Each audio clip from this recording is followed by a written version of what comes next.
Olá, olá, bem-vindos ao Match Gastronômico, o maior programa de gastronomia e empreendedorismo do Brasil. Eu sou a Manu Carvalho. Eu sou Gabriel Carvalho e a gente está aqui de novo para explorar o sabor do sucesso e aprender com histórias inspiradoras, não é, Manu? E o convidado de hoje, ele é chefe, pesquisador, fundador de uma das marcas mais criativas do Oriente Médio aqui em São Paulo. É isso aí, Manu. Ele transformou o hummus em protagonista e foi finalista do Prêmio Match Gastronômico de 2024, na categoria de melhor árabe. Isso é verdade. Fred Cafarena, que honra receber você aqui no Match Gastronômico. Tudo bom, pessoal? Muito prazer. bom ter você aqui, Fred. Make Hummus Not War. Make Hummus Not War. É isso. Bom, prazer.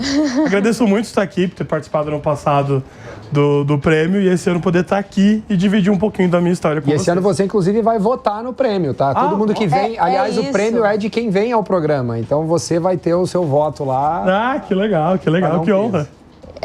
O voto do Match Gastronômico, do prêmio, é super transparente. Então, uma coisa que é legal é que todos os nossos convidados, eles que votam. Então, na verdade, você foi ali finalista por honra sua, tá? Mérito total. Olha, antes da gente começar o nosso programa, siga a gente nas redes sociais, que é @match.gastronômico, e se inscreva também no nosso canal do YouTube para não perder nenhum episódio. É isso aí, pessoal. Aproveita e segue também o Fred nas redes dele. Conta pra galera aí, Fred, quais são as redes de vocês? Bom, pessoal, minha rede é @Fred Cafarena, com C e 2 Fs, e do restaurante é @Make Hummus Not War, que é o nosso restaurante, onde a gente trata um pouquinho de cultura e gastronomia do Oriente Médio. Muito legal. Aliás, uma aula de gastronomia e cultura do Oriente Médio que a gente já estava tendo aqui antes, né? Já estava aqui sugando um pouquinho do conhecimento do Fred, que, puta, se deixasse era 5 horas de programa aqui. Olha, para você entender um pouquinho do programa de hoje, o Fred falou uma frase super impactante para mim e para o Gabi antes do programa começar, que é: se você quiser conhecer um povo de algum país, conheça o que ele coma. Não é isso? Exatamente. O que ele come? Por aí. Você consegue entender como a cultura funciona, como esse povo se expressa, as crenças e tudo através da comida. Se você vê a comida, você consegue entender como a mente, como a cultura daquele povo funciona. E o mais engraçado é que você não é descendente de nenhum país árabe, nada assim, né? Absolutamente nada. Eu falo que eu não sou primo. Minha família é italiana, né? Tanto que eu sou cafarena. Mas eu falo sempre brincando que minha família é italiana, mas um italiano meio diferente, assim. Brasileiro. Não tenho nenhuma tradição italiana dentro de casa. Perfeito. Porque a parte italiana é do meu avô e meu avô casou com uma paraguaia. Então a gente acaba não tendo muito dessas tradições. Então, assim, eu não fazia pasta em casa, não tinha nhoque, não tinha nada dessas coisas. Sou apaixonado por gastronomia e sou apaixonado por história e acabei meio que me apaixonando por esse lado do mundo onde eu entrei de cabeça. Tanto que eu falo muitas vezes que eu sou mais primo que muito primo, mas de sangue eu não tenho absolutamente nada. Agora, Fred, conta pra gente. Você chegar, descendente de italiano com paraguaia, e falar: vou montar um restaurante especializado em hummus. Como é que foi o susto do pessoal? Quando eu entrei com o Make Hummus, eu já tive outros restaurantes, então a família já tinha aceito. Meu avô já tinha aceitado que eu não teria um restaurante italiano. Tá. Então acabou não tendo muito impacto pela família em si. Mas, obviamente, todo mundo achou um pouco estranho, como muitas pessoas da área acharam estranho, quando a gente começou a falar do que se tratava o projeto, assim. De contar um pouco da história do Oriente Médio, principalmente do Levante, né, que é aquele Oriente Médio clássico, usando o hummus como fio condutor. Então, na verdade, essa é a ideia da casa. A gente fala de um pouquinho de todas as macro-regiões do Oriente Médio e usando o hummus para contar essa história. Pra quem não sabe, pessoal, o Fred já entregou pra gente aqui, ele é apaixonado por história. Então foi daí o início da conexão dele com o Oriente Médio e, pelo jeito, a história faz parte da criação do Make Hummus. Claro, com certeza. Todos os meus projetos, tudo que eu faço, eu sempre inicio por história. Pela história. Então eu sempre quero entender como os povos migram, de como as culturas se mesclaram, de como novas culturas surgiram com o contato de coisas diferentes e como isso resulta na comida. E o Oriente Médio está, como literalmente diz o nome, está no meio do caminho. Né? Então, você estudando muito sobre a gastronomia do Oriente Médio e a cultura, você entende muito como a cultura europeia se formou, como isso eventualmente veio para as Américas, como as Américas também influenciaram e moldaram a comida do Oriente Médio, porque muitas coisas que a gente come no Oriente Médio, os ingredientes também não são de lá. Tomate é algo muito importante para essa gastronomia, mas também não vem de lá, vem daqui. Pimenta, a mesma coisa. Então, uma série de produtos, quando você começa a estudar a história da alimentação, você começa a ficar fascinado. A influência de cada povo, cada e região. fala assim, meu, como que isso chegou aqui? Que legal. Então, realmente, a minha porta de entrada foi por história. E o Fred, você com certeza fez uma pesquisa ali para conhecer muito da gastronomia. Como é que foi antes, assim? Você teve a ideia e foi fazer a pesquisa, ou você foi fazer a pesquisa e de repente teve a ideia? Pro Make Hummus? Exatamente. Assim, ó, na verdade, eu nunca quis ter o Make Hummus. Porque por muito tempo eu sempre quis falar sobre a história do Oriente Médio, mostrar que ele é muito maior do que aquilo que as pessoas conhecem, só que ao mesmo tempo eu queria fazer isso quase na marra, assim. Então, por exemplo, o nosso antigo restaurante, que era o Farã, eu tinha uma série de pratos que fugiam completamente do senso comum, né? Então, numa viagem que eu fiz para o Maranhão, um amigo tinha acabado de voltar de Israel, ficou a viagem inteira falando para mim, você tem que abrir uma hummuseria, você tem que abrir uma casa de hummus, porque eu fui em Israel e comi, era incrível. Eu fui para Jordânia, comi, era incrível. A gente atravessou para Palestina para provar também, era super diferente e incrível. Você tem que fazer. Eu ficava assim, não, eu não quero. Eu quero mostrar para as pessoas que a comida do Oriente Médio é mais. E quando a gente entrou no avião para voltar para São Paulo, eu fiquei matutando no avião, porque não tinha nada para fazer, 3 horas e meia de voo. E eu fiquei assim, por que não? A gente pode usar o hummus como base, usar os toppings para mudar e mostrar várias receitas diferentes. De nacionalidade. De nacionalidades diferentes, de culturas diferentes. E quando a gente desce do avião, eu pensei, putz, vamos montar. E o Make Hummus, na verdade, surgiu com uma cara muito mais fast food do que como um restaurante em si. Ele surgiu para ser quase um espoleto, assim, de hummus. E assim surgiu a ideia. Eu saí do avião com um esboço de que ele seria mais ou menos um espoleto do hummus. Tipo um do-it-yourself de hummus. Exatamente. E as circunstâncias mudaram, assim, o restaurante. Legal. Make Hummus Not War. Você já sabia que ia ser um hit? Olha, eu vou te falar que não. Isso é muito engraçado. O Make Hummus surgiu quando eu digo que as circunstâncias mudaram, teve a pandemia. Então, a gente tinha o restaurante que era o Farã, e o Farã funcionava só no jantar. Então, eu meio que tinha um restaurante ocioso durante o dia. E quando nós pegamos o projeto do Make Hummus, a gente falou assim, vamos colocar ele para rodar no almoço. Se ele fizer seus 30, 40 mil reais, tá ótimo. Não tem custo nenhum, vai ser só custo de dia operacional para colocar. E a receita incremental? Exatamente. Um adicional, a gente usa para pagar as contas, não sei o quê, e tá ótimo. E ele ganhou uma escala tão grande, ele teve uma aceitação tão grande por parte do público, que ele literalmente fez o Farã fechar, encerrar a operação, dominou o prédio inteiro e a gente teve que ir para outro endereço, que também, nesse novo endereço, seria o Make Hummus e mais 2 projetos no mesmo prédio. Não coube. Que a gente está no Oscar Freire, num casarão de 3 andares, não coube. Hoje em dia, inclusive, neste momento, nós estamos em obra para abrir um 3º salão do Make Hummus, porque a gente não dá conta. Quantos lugares você está lá hoje, Fred? Hoje a gente tem 42, mas a gente vai subir para 65, 68. Fica num restaurante grande. E é surreal, assim, então eu não me esperava nem um pouco. Tanto que era para ser a refeição de almoço, e hoje em dia 70% do nosso faturamento é jantar. Que loucura. E foi uma surpresa. Eu nunca achei que esse prato teria essa aceitação e todo esse carinho por parte do público, e para mim ainda é um pouco assustador às vezes. Além do hummus, qual que é o carro-chefe? Vou te falar que assim, como o nosso volume é muito grande, o nosso cardápio é muito enxuto. Então eu tento desdobrar a palavra hummus ao máximo. Porque hummus em árabe significa grão de bico. Sim. Né? E então eu tento colocar algumas coisas que não necessariamente sejam uma pasta, mas que ele brinquem com a presença do grão de bico, pelo menos.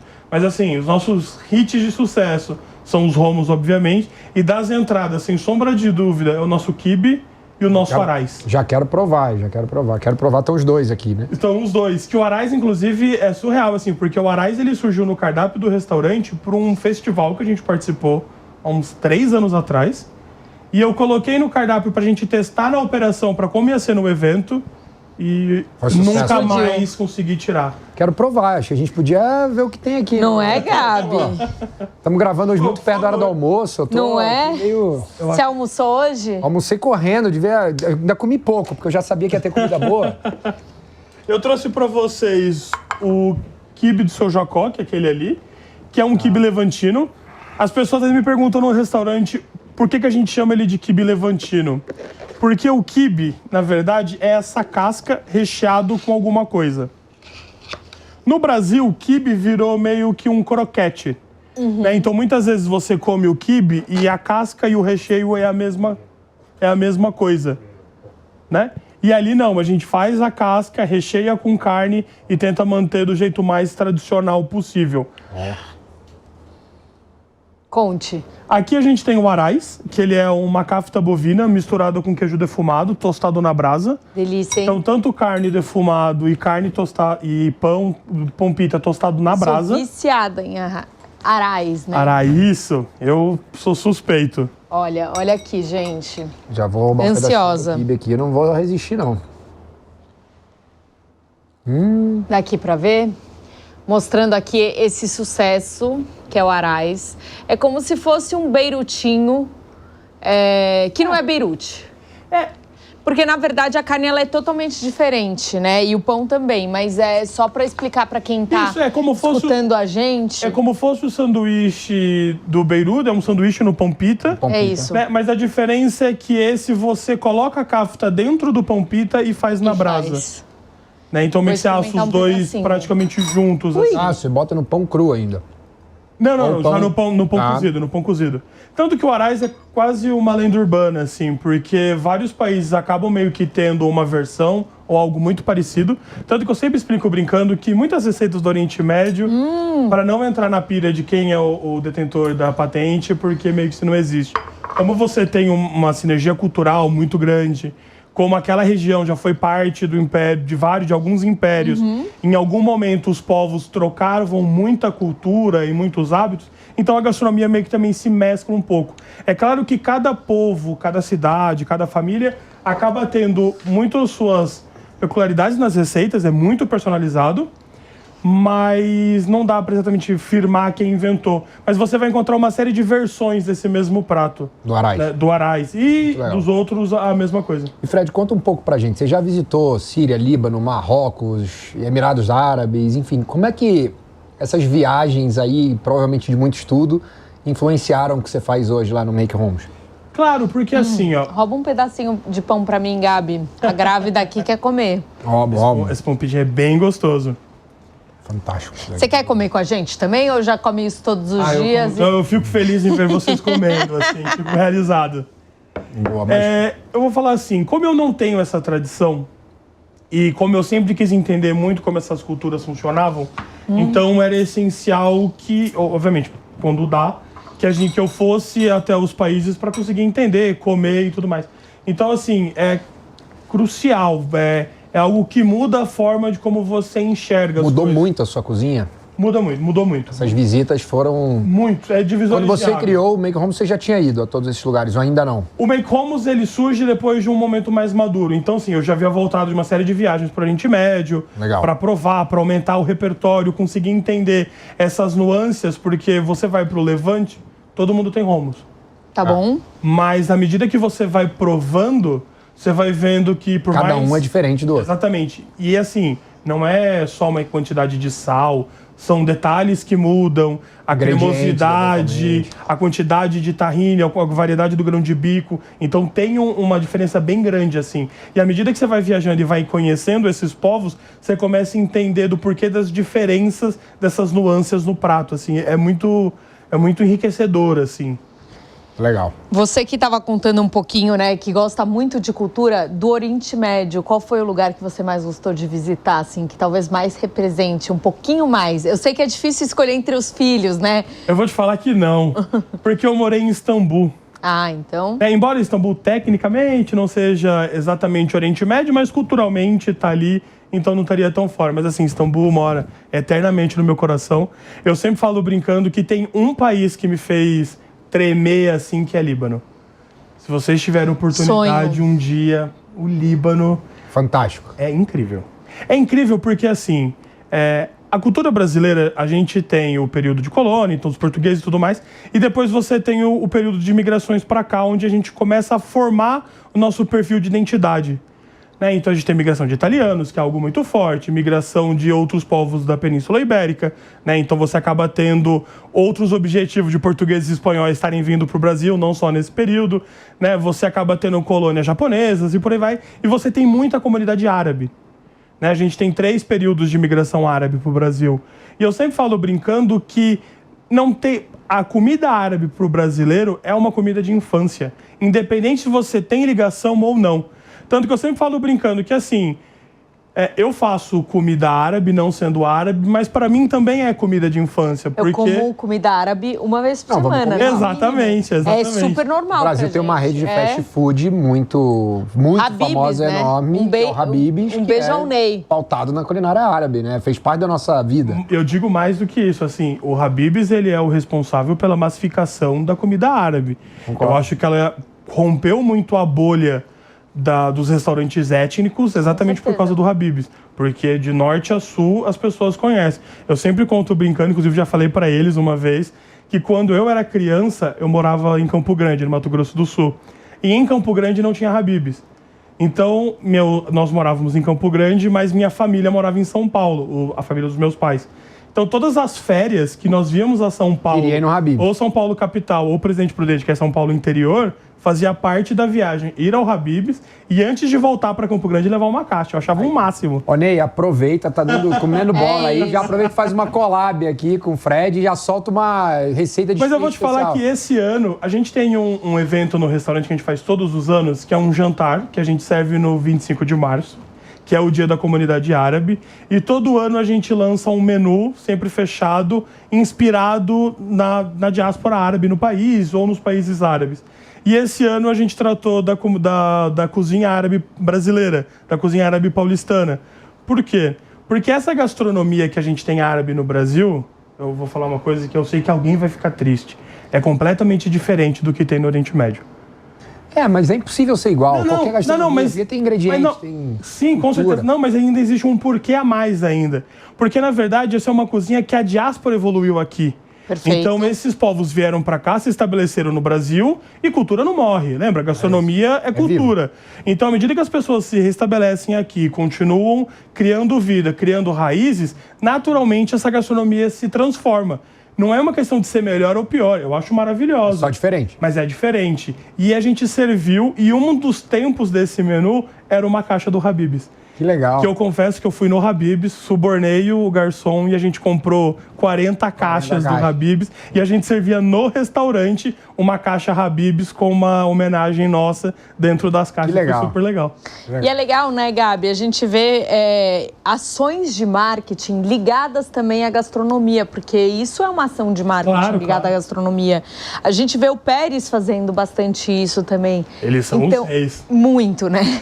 Então eu acho legal o quanto a gente consegue ver jovens à frente de novas marcas e tentando criar conceitos que quebram barreira. Claro, claro. Eu acho que é um processo natural, assim, porque eu acho que todo mundo que começa com gastronomia passa por um período meio snob, onde você acha que todas essas coisas que não são ultra gastronômicas acabam não tendo valor. E à medida que você vai amadurecendo e vai entendendo um pouco como o jogo funciona, porque os conceitos são lindos, os discursos são maravilhosos, mas o que eu sempre falo, a gente nunca pode esquecer que é negócio. Não, você tocou num ponto que eu acho que é importantíssimo e a gente, quando entra no mundo da gastronomia, a gente esquece, né? Você falou, a alta gastronomia, muita gente fica meio chata com relação a isso. Tem que ser ingrediente bom, tem que ser não sei o quê, tem que ser um prato ultra fino. E aqui no programa a gente percebeu isso, né, Marô? Sei lá, quase 90 papos que a gente já teve aqui, daqui a pouco chega a 100, a gente tem até que descobrir quando vai ser o programa 100. E a gente ouve muito aqui quando você pergunta qual é a sua comida favorita. E na maior parte dos casos não é o restaurante 3 estrelas Michelin, ultra sofisticado, mas é a comida da avó, é o pão com manteiga, é o que tem memória afetiva, é o que tem carinho, é o que tem amor. Então é isso, a gastronomia ela não é qualidade, ela não é perfeição, ela é muito antes disso, é afeto, ela é conexão, ela é história. Sim, porque o bom ou o ruim, obviamente, a parte técnica influencia muito, sem determina, dúvida. Mas também o como aquilo te emociona, ou como aquilo te faz lembrar algo, influencia muito nessa experiência dela ser uma experiência muito boa ou ser uma experiência memorável, assim. Isso. Fred, você acha que você tem um peso maior por não ser descendente de nenhum país do Oriente Médio e representar a comida deles aqui no Brasil?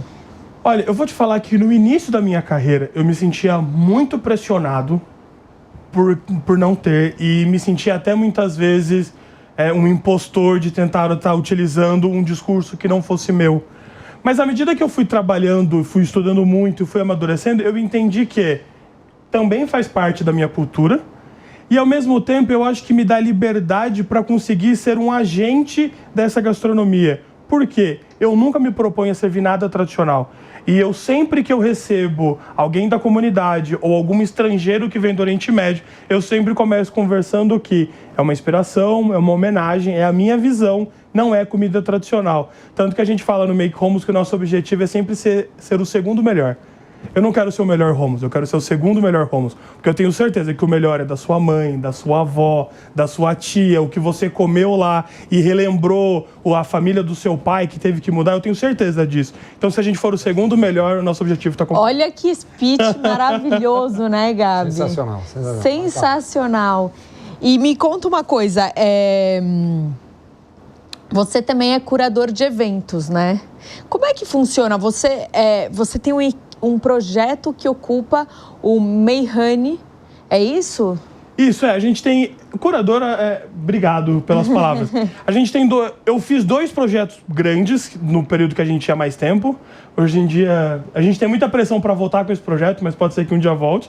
Que a gente tinha o Ocupa, que o Ocupa foi um projeto que éramos nós, do restaurante, e o pessoal do Petit, então o Vitor Dimitrov e a Bárbara Camargo, que a gente montou uma espécie de um restaurante itinerante, era um restaurante pop-up, que a gente fez 3 edições, onde a gente meio que misturava um pouco das ações de restaurante e um pouco também de social. Então, a primeira edição nós montamos no período do Carnaval, que a gente pegou um boteco no centro de São Paulo, fez toda uma reforma, prestou uma consultoria para eles, para acertar, não para descaracterizar o que eles faziam, porque o objetivo não era esse. Muito pelo contrário, a gente só queria adequar e conseguir auxiliá-los no que eles precisavam e, ao mesmo tempo, a gente meio que fazia uma homenagem aos botecos e afins do centro de São Paulo. E a ideia é que ele fosse o mais democrático possível. E foi um super sucesso, a gente ficou por 3 meses. Uau! E era uma operação de guerra, assim, porque nós literalmente montávamos e desmontávamos um restaurante toda sexta-feira. Então a gente montava um restaurante na sexta e desmontava todo domingo, porque durante a semana o pessoal precisava fazer o boteco funcionar. E foi sensacional. A gente tinha... O restaurante toda sexta-feira tinha a Batalha do Petisco, onde a gente convidava a jornalista... Era sempre um jornalista, um chefe de cozinha e um voto popular. Que legal. Onde a gente sempre tinha um tema do dia. Então a gente fez a Batalha da Coxinha, fez a Batalha do Bolovo, fez a Batalha do Torresmo. E eu fazia uma versão, o Vitor Dimitrov fazia uma versão, e um convidado que participava do campeonato também fazia uma versão. Sua versão sempre tinha uma pegada árabe? Sempre. Eu sempre falo brincando que a minha linha de criação é... Eu nunca vou fazer um petit gâteau de tahine. Nada contra quem faça, tá? Mas eu, pessoalmente, nunca faria. Mas, com certeza, eu faria um mamu de chocolate, por exemplo. Que mamu são aqueles amanteigados clássicos da comunidade árabe. Sim. Eu sempre tento utilizar a filosofia, as técnicas, o respeito e tudo mais. E aí eu embaso e transformo o novo. Porque eu acho que quando a gente parte para uma cozinha de criação... sem utilizar os alicerces da cozinha base, eu não sei o quanto eu estou dando o próximo passo para essa cozinha moderna e do quanto eu estou descaracterizando e fazendo algo que foge disso. Né? De novo, nada contra quem faz, mas só a minha linha de pensamento foi exatamente essa. E Fred, você participou do Experiência na Brasa lá com a gente na churrascada, enfim, foi um baita sucesso, a galera curtiu bastante. Como foi o desafio técnico de, 11 pratos num menu mais degustação? Ou você jogou em casa e falou, não, foi tranquilo, era o meu dia a dia? Eu não quero ser arrogante, mas foi tranquilo, foi meu dia a dia, porque a gente já faz uma série desses jantares no restaurante. Legal. Mas eu vou te falar que o grande desafio, assim, era que a brincadeira que fosse tudo na brasa. Esse é o... Então a gente montou uma cozinha que eram só churrasqueiras e todos os pratos, literalmente, foram feitos, finalizados e cozidos no fogo. Isso foi muito legal. E foi muito legal também porque a gente conseguiu dar uma nuance nova para a gastronomia árabe que as pessoas desconhecem. Porque tudo que é relacionado à comida árabe meio que precisa ficar naquele modelo ultra familiar, assim. Sim. E lá a gente tentou trazer uma abordagem diferente, tanto que tinha até charutinho de tutano com trufa. Então foi uma forma de mostrar uma faceta que às vezes as pessoas esquecem, que a comida árabe também tem esse potencial. Muito legal. Olha, agora chegou um momento que a gente adora, que é o retrato do chefe. Então roda a vinheta. Retrato do chefe. Fred, qual que foi a melhor experiência gastronômica da sua vida? Foi no Oriente Médio ou não? Eu tenho duas que são memoráveis, assim. Uma foi, a outra não foi, mas está relacionado com a cultura do Oriente Médio. A minha primeira foi uma sopa de tomate, que quando eu fui a Istambul fazer estágio e fazer um curso sobre cultura e gastronomia otomana, que é outro negócio um pouco mais complexo, mas tá dentro ali da zona de influência. E eu lembro que eu já tinha sido chefe de cozinha, já tinha sido subchefe, já tinha toda a marra que um jovem pode ter, então eu tinha todas as minhas certezas absolutas. Eu fui para Istambul, comecei a trabalhar nesse restaurante, que fica dentro de um hotel que chama Asitani, que é um dos poucos restaurantes que faz comida otomana. E lá nesse restaurante, o pessoal ficou, não vou falar que eles ficaram animados, porque acho que animado não é a palavra. Eles ficaram intrigados do porquê um brasileiro que não tem ligação nenhuma com a cultura deles, com o Oriente Médio, tinha ido pra lá. Não, demais, assim. Tanto que chegou um momento que eu parava de contar pras pessoas que eu era brasileiro e que Pra não criar uma conversa de uma hora, porque todo mundo quer entender. As pessoas queriam me levar pra dentro de casa pra mostrar a receita, era meio surreal, assim. E eu lembro que o chefe veio super animado, o Ozcan, veio super animado e falou assim, legal, vou te mostrar então uma das receitas mais clássicas turcas, que é a receita do dia a dia, que é sopa de tomate. Aí eu falei, puta, que legal, que maravilhoso, eu vou ter oportunidade, já tinha lido, mas nunca tinha feito. Ele me deu uma lista de coisas pra pegar, eu entrei no estoque, eu peguei extrato de tomate, extrato de pimentão, manteiga, água, sal e pimenta do reino, só. Aí eu olhei, já fiz, eu falei, putz, sério? Ok. Peguei todas as coisas, levei pra cozinha, aí ele começou a me explicar, jogou os extratos dentro da panela, deu uma refogada, jogou manteiga, cozinhou os dois juntos, colocou água, sal, pimenta do reino e tava pronto. E era fantástico. Não, era. Só que, na hora que ele fez tudo isso, na minha cabeça eu tava assim, viajei metade do mundo, sério que eu tô vindo fazer sopa instantânea? Tipo, extrato de tomate no Brasil, a gente não tem, isso não é sinônimo de qualidade, de forma alguma. Só que aí que tá, na Turquia é. Eles têm uma obsessão por isso. Então aqui a gente compra o extrato de tomate só daquela marca do elefante. Lá, eles têm inúmeros estilos de pastas. Entendi. Com denominação de origem, com regiões específicas e tudo mais. E na hora que eu provei, eu falei assim, meu Deus, isso aqui é incrível. Eu parei e falei assim, eu preciso parar. Tipo, eu vim pra aprender, vou baixar minha orelha, humilde. Vou baixar minha bola, exatamente. Legal. Vou ser humilde e porque eu vim pra aprender, então eu vou aprender e absorver o máximo possível. E pra mim isso me marcou muito. E a outra incrível pra mim eu fui num restaurante que chama Nur, que fica na Espanha, que ele é um restaurante de 3 estrelas Michelin, que ele serve comida da Andaluzia, né? Só eu vou lembrar, a Andaluzia é quando a Espanha era moura, né? Antes da Reconquista e tudo mais, ali teve um grande império, vários califados, então se desenvolveu uma cultura de influência árabe, influência berbere, que é o norte da África, muito única. E esse restaurante, o Nur, que é o Paco Morales, que é o chefe, ele faz esse menu, toda a temática do restaurante é essa. E foi, assim, pra mim, o melhor menu de degustação da minha vida. Eu achei incrível. Agora, mais um na lista da Espanha, né? Porque a Espanha, a lista é grande de restaurante pra Eu vou te falar que esse é o único, porque, assim, que ele faz, basicamente, um restaurante de uma cultura que não existe mais. E ele também, obviamente, ele é historiador, então ele traz uma atração a mais. E me gera uma conexão, porque o menu era impecável e ele te transportava, assim, para um outro mundo. Então, para mim, são duas refeições que cravaram na minha mente, assim. Que legal. São bem legais. Fred, qual profissional da gastronomia te inspira hoje em dia? Eu tenho vários. Paco Morales é um deles. É incrível, eu acabei de falar, ele faz um trabalho de pesquisa e dessa junção de história e gastronomia e trazendo um novo, né? Porque ele não só pesquisa e serve uma receita que se fazia no século XVI, não é essa a ideia dele. Muito pelo contrário, ele pega isso e moderniza e fica incrível sem destruir as tradições.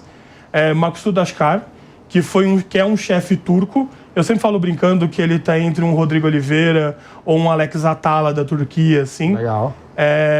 Ele é um puta de um chefe, ele faz uma gastronomia ali da região da Anatólia. E também é legal porque ele foi um primeiro chefe turco que me estendeu a mão me reconhecendo como cozinheiro. Que legal. Porque quando ele veio ao Brasil pra churrascada, ele me mandou um e-mail falando assim, cara, eu achei sua conta, eu achei sua história surreal, eu quero muito te conhecer.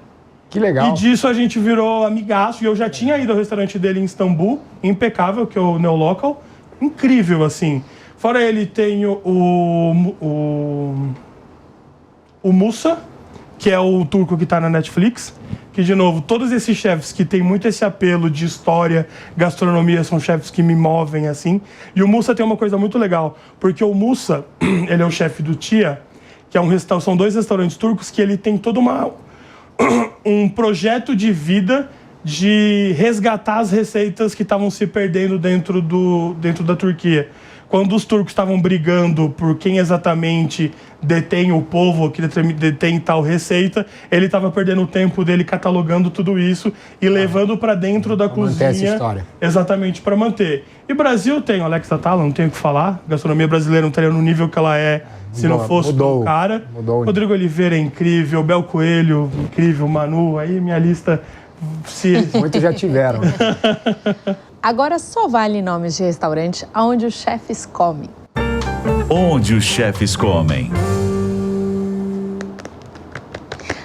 Agora só vale nomes de restaurante, Fred. Vamos lá. Melhor italiano, na sua opinião? Melhor italiano, eu vou falar aqui mais informal. Jardim de Nápoles, maravilhoso, final do dia. Já veio aqui. Chico. Jura, ele é incrível. Teve aqui, foi incrível. Ele é incrível. E eu acho que mais refinado, Nelita, não tenho o que falar, Tássia, incrível. Fazendo um baita trabalho. Cozinha fantástica. A melhor pizza, na sua opinião? Olha, posso falar algumas subcategorias? Para mim, delivery, 1900. Receita pizza tradicional napolitana, leggera. Incrível. E o André é uma sumidade, assim, sobre o assunto. Voto popular foi. Ele é incrível. E, de novo, ele junta toda essa parte de história. Então, eu amo conversar com ele, amigaço. E dessas mais moderninhas, pra mim, é de Bari. Aquela pizza de queijo Túlio, vocês nunca provaram. Eles fazem uma pizza de queijo Túlio. Agora eu vou ter que pedir a de Bari. Que é incrível. Inclusive, não foi que ganhou na semana... Eu tô na ganhou alguma semana. Recentemente ganhou. Exatamente. Recentemente ganhou. Melhor hambúrguer, Fred?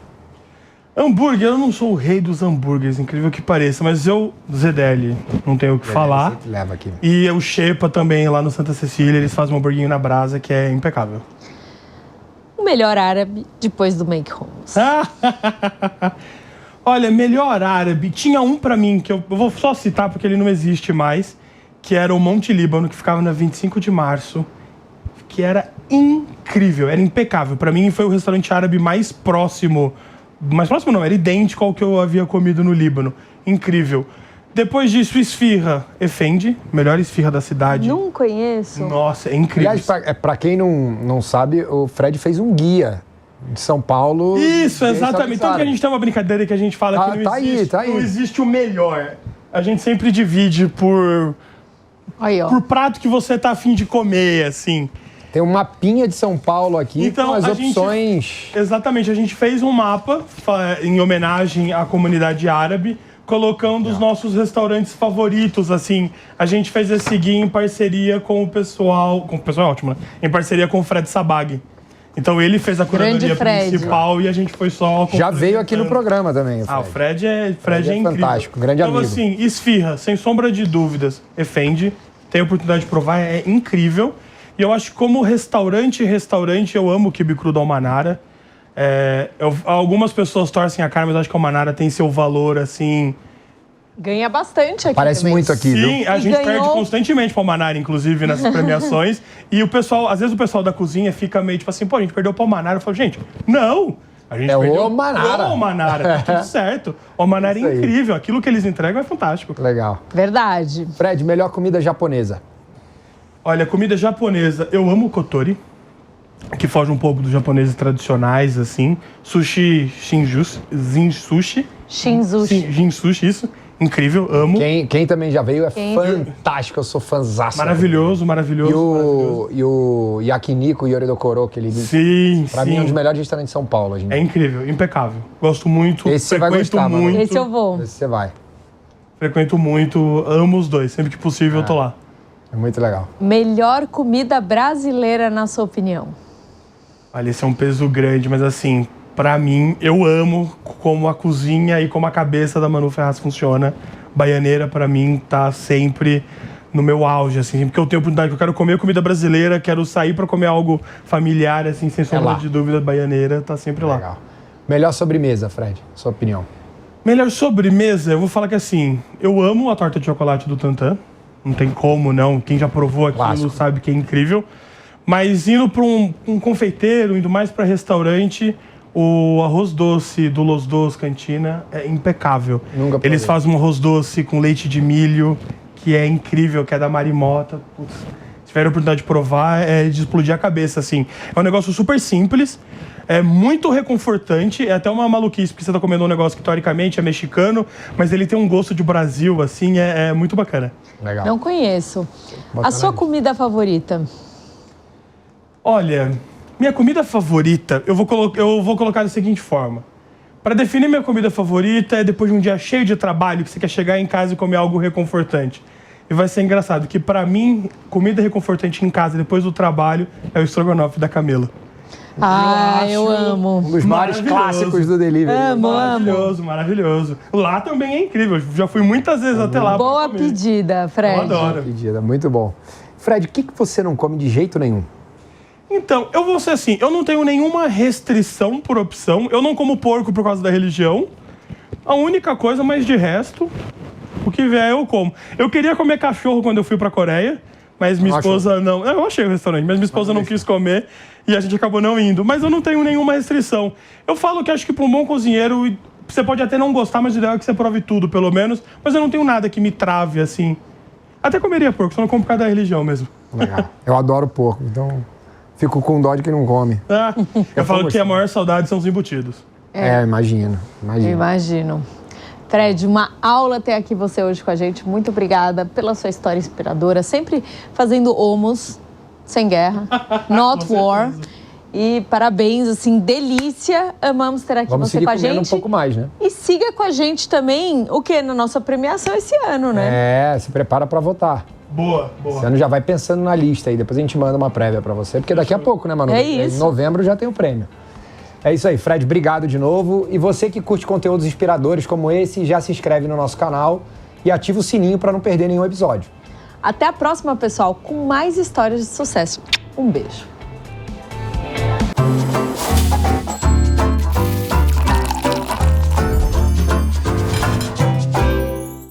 A opinião dos nossos comentaristas não reflete necessariamente a opinião do Grupo Jovem Pan de Comunicação. Realização Jovem Pan.